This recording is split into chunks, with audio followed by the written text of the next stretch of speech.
7월 21일 라이트 앤 딜라이트 말씀 묵상 시작하겠습니다. 거룩하신 아버지 하나님, 주님 앞에 오늘도 우리의 마음을 엽니다. 신실하신 그 사랑을 우리의 삶에 가득 담고 주신 삶을 통해 주님의 사랑을 드러내고 하나님 나라의 정의와 사랑이 실현되는 즐겁고 기쁜 일이 넘치는 날 될 수 있기를 소망합니다. 우리를 성령으로 충만하게 하셔서 주님 말씀을 온전히 듣고 보며 깊이 묵상하고 따를 수 있게 하시기를 간구합니다. 예수님 이름으로 기도합니다. 아멘.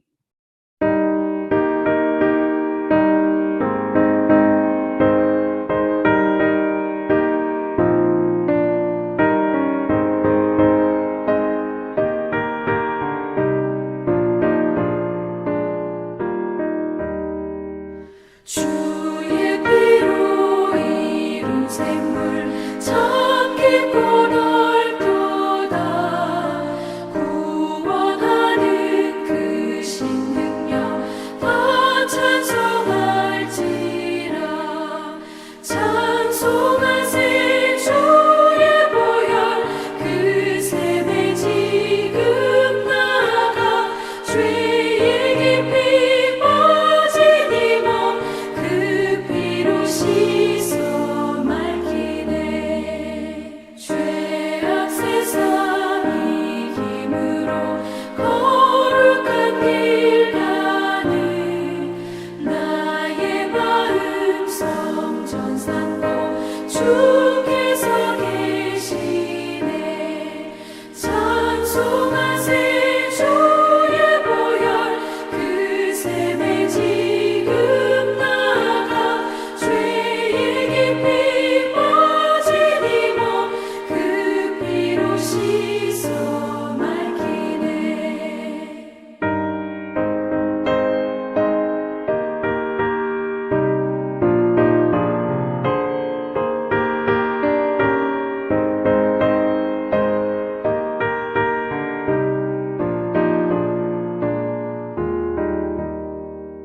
주 예수를 깊이 아는 놀라운 그 은혜, 하늘나라 즐거움이 매일 새롭도다.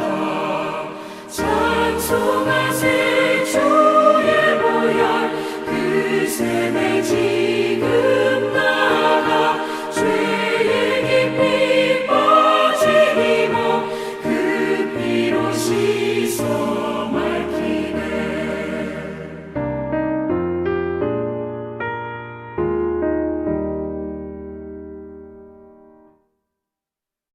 히브리서 10장 26절에서 39절까지의 말씀입니다.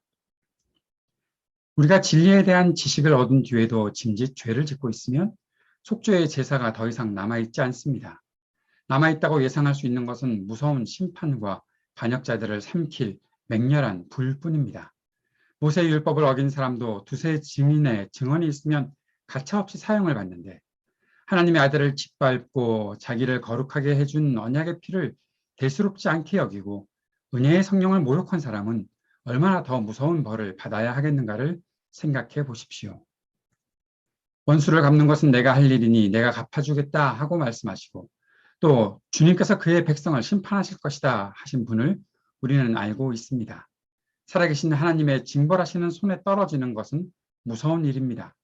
여러분은 빛을 받은 뒤에 고난의 싸움을 많이 견디어낸 그 처음 시절을 되새기십시오. 여러분은 때로는 모욕과 환난을 당하며 구경거리가 되기도 하고 그런 처지에 놓인 사람들의 친구가 되기도 하였습니다. 여러분은 감옥에 갇힌 사람들과 고통을 함께 나누었고 또한 자기 소유를 빼앗기는 일이 있어도 그보다 더 좋고 더 영구한 재산이 있다는 것을 알고서 그런 일을 기쁘게 당하였습니다. 그러므로 여러분의 확신을 버리지 마십시오. 그 확신에는 큰 상이 붙어 있습니다. 여러분이 하나님의 뜻을 행하고서 그 약속해 주신 것을 받으려면 인내가 필요합니다. 이제 아주 조금만 있으면 오실 분이 오실 것이요 지체하지 않으실 것이다. 나의 의인은 믿음으로 살 것이다. 그가 뒤로 물러서면 내 마음이 그를 기뻐하지 않을 것이다.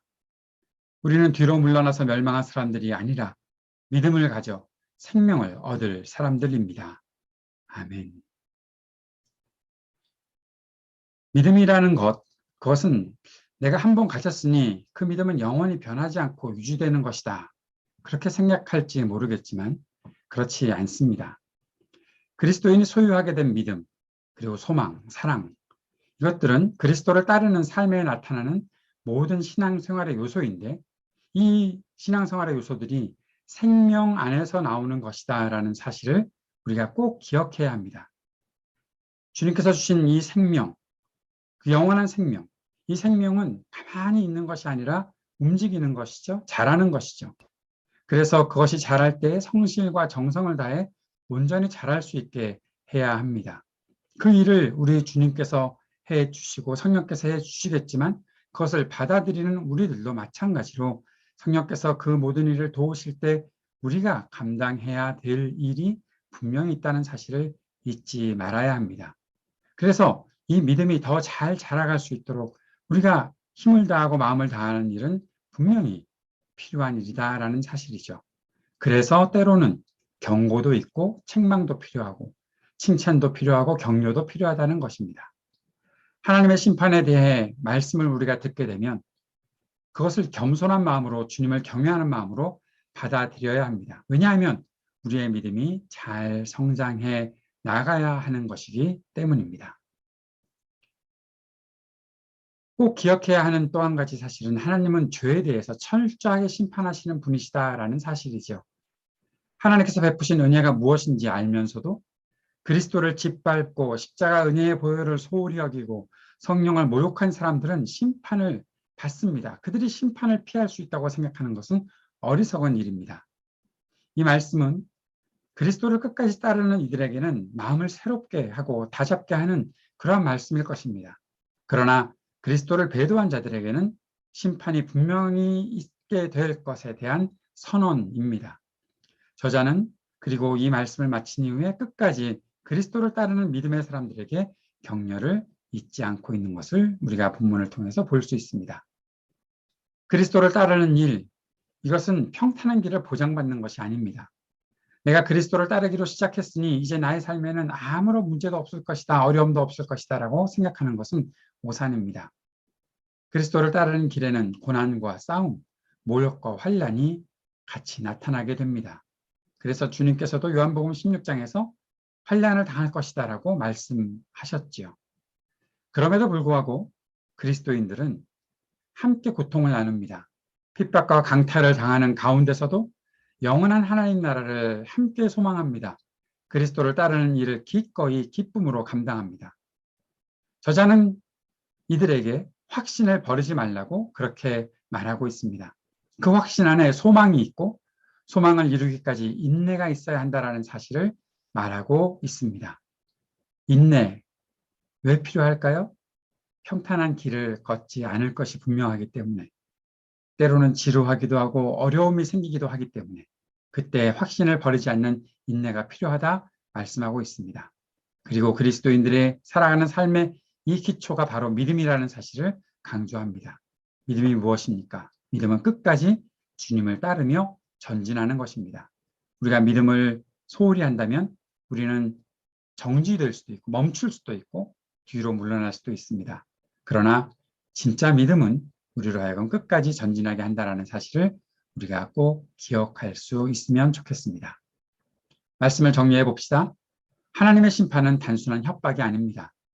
하나님의 심판의 메시지는 우리의 신앙을 더욱더 견고하게 하고 주님을 향한 확신을 가지고 살 수 있게 하는 분명한 하나님의 약속의 성취를 말씀하고 있는 것입니다. 잘못한 사람들은 심판을 받을 것이다. 그리고 그것을 경외하는 마음으로 겸손히 주님을 따라가면 주님께서 베풀어 주시는 은혜의 안식의 그 세계에 이를 것이다. 주님께서 말씀하시는 것을 우리가 잊지 않기를 바랍니다. 그리스도인들은 서로를 돌아보고 함께 격려하고 위로하며 소망의 길을 걷습니다. 혼자 가지 않습니다.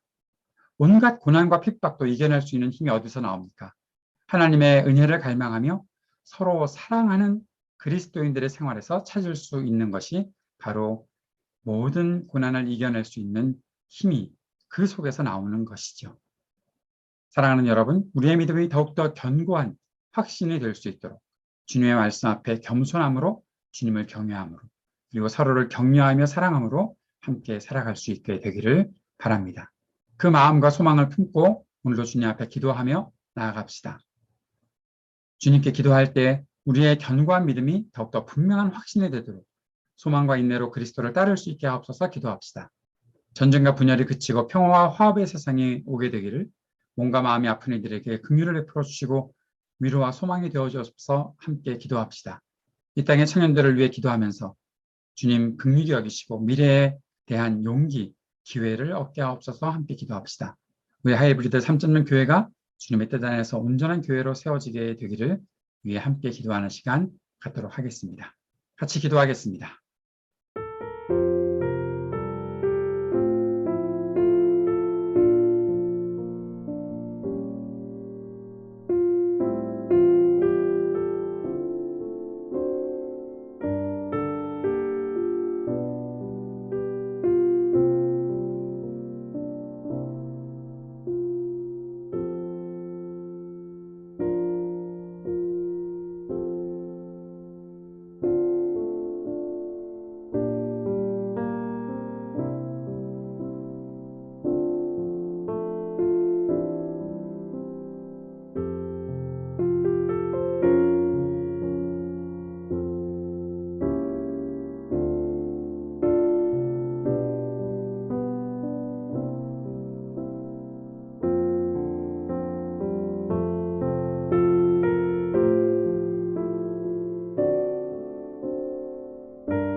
하늘에 계신 우리 아버지여, 이름이 거룩히 여김을 받으시오며 나라가 임하시오며 뜻이 하늘에서 이루어진 것 같이 땅에서도 이루어지이다. 오늘 우리에게 일용할 양식을 주시옵고 우리가 우리에게 죄 지은 자를 사하여 준 것 같이 우리의 죄를 사하여 주시옵고 우리를 시험에 들게 하지 마시옵고 다만 악에서 구하시옵소서. 나라와 권세와 영광이 아버지께 영원히 있사옵나이다. 아멘.